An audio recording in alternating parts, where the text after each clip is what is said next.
0.05 divided by 2. Here 2 is a divisor.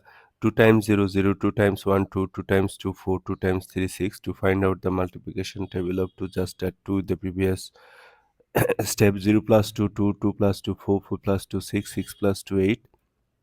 Look, 2 goes into this 0 how many times? 4 goes into 0 0 times, write 0. 0 times 2 0, subtract 0, bring down this 0.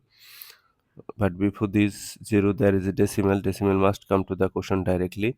2 goes into this 0 how many times? 0 times. 0 times 2 0, subtract 0, bring down this 5.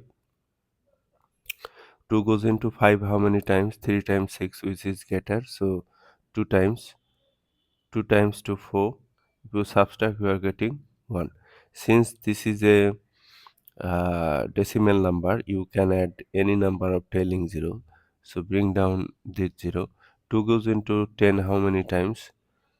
2 goes into 10 5 times, right? 5 times 2 10. If you subtract you are getting 0, so your answer is 0.025.